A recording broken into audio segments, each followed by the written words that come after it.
በስንጠይቅ በጂ7 መዝናኛ ለተቀዳሚን ጠብቀን ወናጎ ከተማ ነው የምንገኘው። ከዲላ ወጣ ብለን ወናጎ ከተማ መተን በስንጠይቅ የተለያዩ አዝናኝ ጥያቄዎችን እየጠየቅን ወደ እናንተ ቁም ነገርም እያስጨበጥን እያስተዋወቅን ምን ቀጥል ይሆናል። ጂ7 መዝናኛ በስንጠይቅ የተለያዩ መዝናኛ ጥያቄዎችን በወናጎ ከተማ እነሆ ጀምረናል። አብራችሁኑ ነው ወደ ስንጠይቅ በስንጠይቅ ነው የምንገኘው። ከዲላ ወናጎ መተናል በጂ7 መዝናኛ። ተመልካቾች አሁን ዞር ዞር ያለ ኮሪደሩንም እያሳየናችሁ ነው የሚገኘው በስንጠይቅ አንድ ልጅ አግኝተናል። ደህና ነሽ? ደህና ነኝ። አማን ነው አላህ እግዚአብሔር ይመስገን። ደህና ነሽ? ደህና ነኝ። በስንጠይቅ ነው የምንገኘው። ቀላል ጥያቄዎችን እንጠይቅሻለን። ሶስቱንም ጥያቄ በተከታታይ ከመለስሽ ተሸላሚ ትሆኛለሽ ማለት ነው። እሺ። የመጀመሪያው ጥያቄ የወናጎ ዋና ከተማ ማን ይባላል? የወናጎ ዋና ከተማ ዲላ። ዲላ። በጣም አሪፍ። ወናጎ ዋና ከተማ ወናጎ ነች። በጣም አሪፍ። ወናጎ ከተማ ወይም ደግሞ ከዲላ ወናጎ ከተማ ድረስ ለመምጣት ድሮ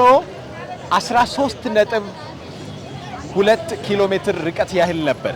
አሁን ላይ ግን ኪሎ ሜትሩ አድጓል። በምን ምክንያት? ኑሮ ውድነት፣ ሁሉም ነገር ስለጨመረ ነው። ከዚህ ቀደም ከነበረው ከዲላ እስከ ወናጎ ያለው ርቀት አሁን ላይ ጨምሯል። ምክንያቱ ምንድነው? የከተማው ኤሪያ መስፋት። የከተማው ኤሪያው መስፋት በፊት ከነበረበት ለምሳሌ መነሻና መድረሻው እሺ፣ ከመናኸሪያ እስከ ወናጎ ከተማ ድረስ እሺ፣ የነበረው 13 ምናምን ኪሎ ሜትር። አሁን ግን የዲላ ኤሪያ ወይም ደግሞ የወናጎ መነሻና መድረሻው ኤሪያው ስለሰፋ ነው። ድሬ ብለን ዳዋ ካልን፣ ወላይታ ብለን ሶዶ ካልን፣ አርባ ብለን ምንጭ አርባ ምንጭ ብለን አርባ ምንጭ ተመልሰው ይሆናል። ተመልሰው ብንመለስ ይሆናል። ወናጎ ብለን ቱቲ ፈላ ካልን፣ ይርጋ ጨፌ ብለን ማን እንላለን? በፍጥነት ነው የምትመልሰው። በጣም ፈደው ዲላ ብለዋል። በጌዲኦ ዞን ከሚታወቁ 4 ግንባር ቀደም ወረዳዎች አንዷ ወናጎ ናት። አዎ፣ ሶስቱን ትጠቅስልናለህ? ይርጋ ጨፌ፣ ቡሌ፣ ኮቾሬ። ይርጋ ጨፌ፣ ቡሌ፣ ኮቾሬ። ከዚህ በፊት ከዲላ ወናጎ 13.2 ኪሎ ሜትር ነበር ርቀቱ። አሁን ላይ 15.2 ሆኗል። 2 ኪሎ ሜትር ጭማሪ አሳይቷል። በምን ምክንያት? በአዲስ በተዘረጋ መንገድ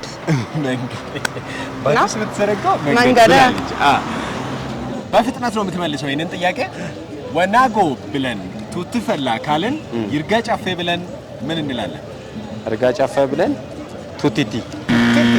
ከዲላ ተነስተን ወናጎ ለመምጣት ከዚህ ቀደም ከነበረው ይልቅ አሁን ኪሎ ሜትሩ ጨምሯል። በምን ምክንያት? በኪሎ ሜትሩ ከዚህ በፊት ዲላ እስከ ወናጎ 15 ኪሎ ሜትር ነበረ። እሺ፣ የጨመረበት ምክንያት ኑሮ ውድነቱ ነው። እንደዛ ነገር። አዎ፣ በምንድን ነው? መንገዱ በቅያሬ ነው መሰለኝ። ኮሪደር ልማት በስ በቃ 15 ኪሎ ሜትር እንደሆነ ነው የሚያውቀው። ዲላ እስከ ወናጎ ነው። አሁንም እንደዛ ነገር ነው። አሁንም አልጨመረም። ኑሮ ውድነት ከጨመረ ነው እንጂ መንገዱ ለወናጎ 15 ኪሎ ሜትር እንደሆነ እስካሁን የነበረበት ኑሮ ውድነት ጨምሯል። ግን አመሰግናለሁኝ። አሁን የጨመረበት ምክንያት መንገዱ በዛኛው ነበርና የድሮ መንገድ አሁን ደግሞ ልዩ በዚህ ተቋርጦ በመምጣቱ ነው። አዲስ መንገድ በመከፈቱ ምክንያት ነው የጨመረው። አዎ፣ ወናጎ ብለን ቱቲ ፈላ ካልን፣ ይርጋ ጨፌ ብለን ማን እንላለን? ቱቲቲ ብለዋል። በትክክል ተመልሶ ይሆናል አልተመለሰም? በስንጠይቅ ብንመለስ ይሆናል። እንደ ጌዲኦ ዞን ከፍተኛ የህዝብ ቁጥር ያለበት ነው። ከፍተኛ የህዝብ ቁጥር ያለበት ነው። በወናጎ ወረዳ ስንመጣ የትኛው ቀበሌ ላይ ብዙ ህዝብ ይኖራል? ለምሮ ጥያቄ አንድ ምችሌ ቀበሌ ላይ ህዝብ አለ፣ ብዙ ህዝብ አለ። ከዲላ ተነስተን ወናጎ ለመድረስ ምን ያህል ኪሎ ሜትሮችን እንጓዛለን? ያው ከዲላ ተነስተን ወደ ወናጎ ስንመጣ ያው 15 ኪሎ ሜትር ነው እንጓዘው። 15 ኪሎ ሜትር ብሎናል። ተመልሶ ይሆናል አልተመለሰም? በስንት ምን መለስ ይሆናል? እሺ፣ አመሰግናለሁ። አሁን ምን ገኝበት ይሄ አካባቢ ምን ይባላል?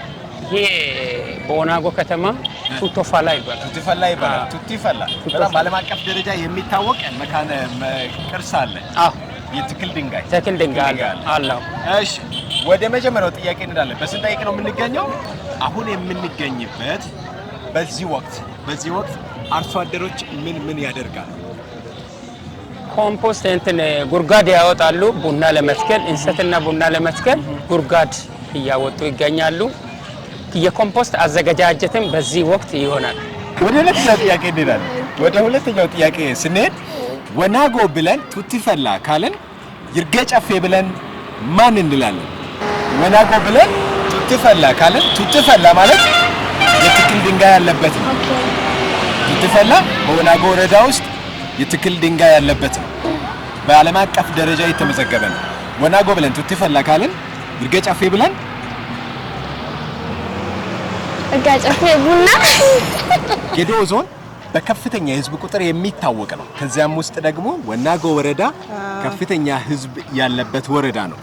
በዚህ ወረዳ ውስጥ ከፍተኛ የህዝብ ቁጥር ያለበት ቀበሌ የትኛው ነው? ወይ ጉዴ የሚባል ቀበሌ አራብኝ ጠፍቶብኝ ነው በጣም ስለማቀረ አስቢ ምን ቆይ ሰው ጠፋብኝ እንግዲህ ሌላ ጥያቄ ጠይቀኝና ሳስታውስ እነግርሃለሁ። ባንቆ ብላለች። የጌዴኦ ማህበረሰብ ወይም የጌዴኦ ዞን በአርሶ አደር ወይም በአርሶ አደሮች የሚታወቅ ነው። እኛም የአርሶ አደሮች ልጆች ነን። የአርሶ አደር ልጆች ትክክል። አሁን በዚህ ወቅት አርሶ አደሮች ምን ስራ ይሰራሉ? አሁን በዚህ ወቅት የለም ግብርናው። ለምሳሌ በዚህ ወቅት የለም። ቡና ላይ ማሳ ላይ ቡና ጉንደላ አለ። ለቡናም ሆነ ኮምፖስት ምናምን ዝግጅት ይዘጋጃል። ጉድጓድም የቡናም ሆነ ይቆፈራል። የተለያዩ እንትኖች ለግብርናም ሆነ ለአርሶ አደር እየተዘጋጀ ዝግጅት ላይ ነው ለቡና ተከላ ምናምን። በዚህ ሰዓት የሚሰራው ያው አንዳንድ ኩትኳቶቹን ይኮተኮታል። ከተኮተኮተ በኋላ ጉድጓድ ምናምን ይዘጋጃል። ጉድጓድ ይዘጋጃል። ጉድጓድ ተዘጋጅቶ ያው ኮምፖስት የሚባል ነገር አለ። እሱ ተጨምሮ እንትን ወቅቱን ይጠብቃል። መሬት የሚገለበጥበት ወቅት ዝናባውን መያዝ ላይ ስለሚዘል ቀደም ብሎ መሬት ፀሐይ እንዲመታው ይገለበጣል። ያ መሬት የሚገለበጥበት ወቅት ኖርማሊ አርሶ አደር አካባቢ ያለው ስለሆነ ግን አብዛኛው ሰዓት በዚህ ሰዓት ላይ የካቲት አካባቢ ለመሬት ተገልብጦ ለመያዝ መሬት የሚዘጋጅበት ለመትከል የሚዘጋጅበት ሰዓት ነው። ከቡና ዝርያዎች ውስጥ ሶስቱን ትጠራልኛለህ? ሰከንድ እሰጥሃለሁ። ከቡና ዝርያዎች ውስጥ ሶስቱን ትጠራልኛለህ? 10 ሰከንድ አለ። 1 ነባር ቡና፣ 2 ቀጥል፣ 3 4 ነባር ቡና አለ። ከዛ 6 7 ይሄ የተሻሻለ ቡና ዝርያ ያለው። እሺ 9 የጌዴኦ ዞን በቡና ምርት የሚታወቅ ነው። ለማዕከላዊ ኢትዮጵያም ከፍተኛ የቡና ምርት ያቀርባል። ለማዕከላዊ ገበያ ለጌዴኦ ማህበረሰብ ቡና የጀርባ አጥንት ነው። ከቡና ዝርያዎች ውስጥ ጥያቄው ከቡና ዝርያዎች ውስጥ ሶስቱን በፍጥነት ትጠቅሳለህ?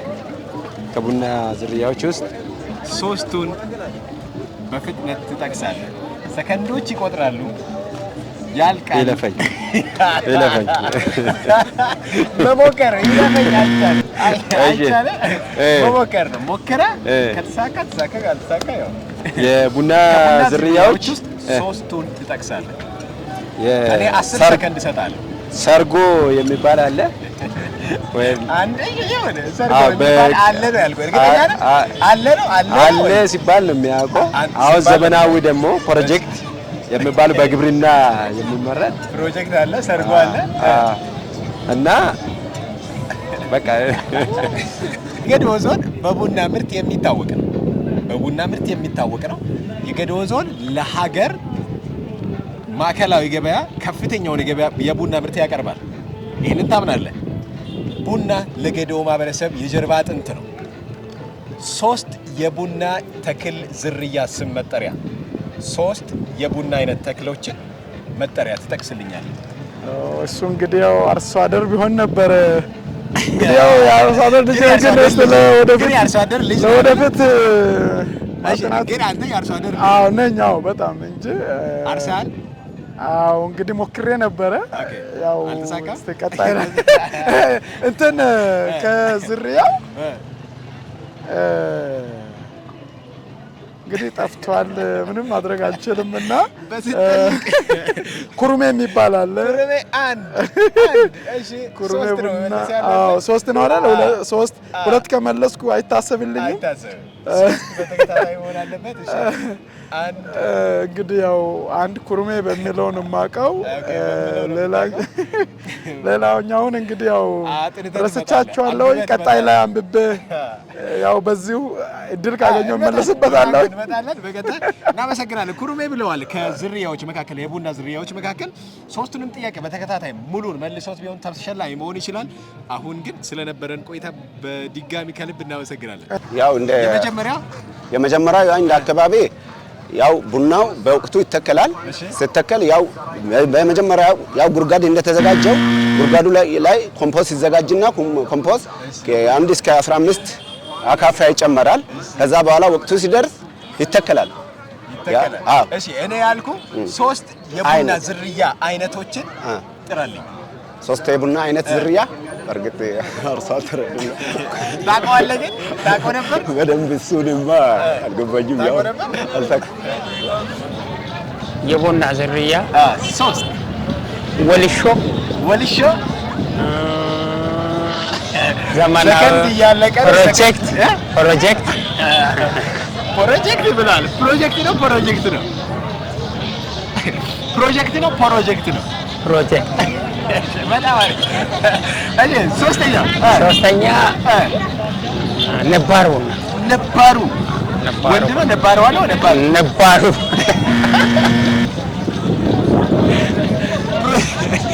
ፕሮጀክት የሚባለው ተፈናቃይ ነው። ነባሩ የትኛው ነው? ነባሩ የመጀመሪያው ነው። ፕሮጀክቱ ከኋላ ወንድ እናመሰግናለን። እናመሰግናለን። በገዶ ማህበረሰብ ውስጥ የገዶ ማህበረሰብ በባህላዊ ሕክምና ይታወቃል። ከዘመናዊ ሕክምና ጋር ሊገናኝ የሚችል አንዳንዴ ከዛም የፈጠነ አገልግሎት የሚሰጥበት ነው። ባህላዊ ሕክምና እጅግ የተከበረ ነው። ከባህላዊ ሕክምናዎች ውስጥ 4ቱን ትጠቅሳለህ? ከባህላዊ ሕክምና ውስጥ ባህላዊውን የገዶ ማህበረሰብ ሕክምና ባህላዊ ሕክምና 4 ትጠቅሳለህ? ባህላዊ ኦጌሻ ባህላዊ ሕክምና የሚባለው ባህላዊ ሕክምና እንደ ጤና አዳም ለምን አሁን ባህላዊ ሕክምና አይደለም? ጤና አዳም አንዱ ግብአቶች ውስጥ አንዱ ነው። እሺ የሆነ ስንታመም ልናኝከው እንችላለን ወይ ልንጠጣው እንችላለን የምንችለው ነገር ነው። እሱ ለሆነ ሕክምና ነው የሚሆነው። አንድ ከባህላዊ ሕክምና 4ቱን ጥቀስ ስለ የምንጠቀማቸውን ነገሮች ሳይሆን ሕክምና አሁን ኦጌሻ አለ። ሀሹሻ የሚባል ምናምን ኡፍ ተብሎ እንትን ይደረጋል። ሀሹሻ አንድ ነው።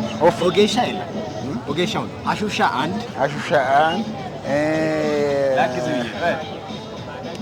ሀሹሻ አልኩ ካልክ ምንድን ነው ሆዱ ይደረገው? ድገረኛ ስም ይኖረዋል። ምን ነበረ ይሄ? እንደ ማጠና በእጅ ምናምን የሚያዘው ወዱ ምናምን ላይ ማጠና ይባል ነገር አለ። አንተ በገደፋ ነው የምትጠራው፣ ችግር የለውም። ስሙን ካገኘ በገደፋ ነው የምትነግረኝ። ቡአ ይባል በእንትን የሚያዘ። እሺ ሌላ የሴቶች ምናምን ነገር ባለ ማጠና እንትን ማጠና። እሺ ማጠና ይባላል።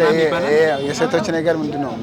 ኤባ ነው እንደ በነገራችን ላይ ሰዓት አልቋል። ግን በስንጠይቅ ባህላዊ ምንድን ናቸው ብለን ለጠየቅነው ጥያቄ ሞክሯል። የሞከረው ያሸልም ይሆን አያሸልምም? በስንጠይቅ የምንመለስ ይሆናል። ስለነበረ ቆይታ አመሰግናለሁ። ከ1 እስከ 9 ካሉ ቁጥሮች ውስጥ ተገልብጦም ሳይገለበጥም ሲነበብ ቁጥሩ የማይቀየር ቁጥር ስንት ነው? 9 ቁጥር። ከ1 እስከ 9 ካሉ ቁጥሮች ውስጥ በፍጥነት ነው የምትመልሰው። ተገልብጦም ሳይገለበጥም ቁጥሩ የማይቀየር ቁጥር ስንት ነው? ተገልብጦ የመጨረሻ እድል ሰጣለሁ። የመጨረሻ እድል ሰጣለሁ። መሞከር አይቻልም። ከዛ በኋላ ከ1 እስከ 9 ካሉ ቁጥሮች ውስጥ ተገልብጦ ሳይገለበጥም ሲነበብ የማይቀየር ቁጥር ስንት ነው? 8 ከ1 እስከ 9 ካሉት ቁጥሮች ውስጥ ተገልብጦም ሳይገለበጥም ሲነበብ ቁጥሩ የማይቀየር ወይም ዋጋውን የማይቀይር ስንት ቁጥር ነው? 6 ቁጥር 6 ቁጥር 6 ወይም ተገልብጦም ሳይገለበጥም አይቀየርም። 6 ቁጥር አይቀየርም። 6 ቁጥር መልሰሃል? አልመለስኩም። ለምን ያልመለስከው? ያ ተገልብጦም ሳይገለበጥም ቁጥር የማይሰጥ ነው አልከኝ። ተገልብጦም ሳይገለበጥም የማይቀየር በቦታው የሚሆን ስንት ቁጥር ነው? ከ1 እስከ 9 ካሉት አንድ ቁጥር አንድ ቁጥር ተገልብጦም አንድ ነው፣ ሳይገለበጥም አንድ ነው። እርግጠኛ ነህ? እሺ ከ100 ብር ውስጥ 10 ብርን ስንት ጊዜ መቀነስ እንችላለን? ከ100 ብር 10ን ስንት ጊዜ መቀነስ እንችላለን? 10 ጊዜ ነው። 10 ጊዜ ነዋ ብላለች። 10 ጊዜ ነዋ። በደራሮ ወቅት አሁን ያለንበት የገዶ ብሔር ዘመን መለወጫ ደራሮ በዓል የሚከበርበት ነው አይደል?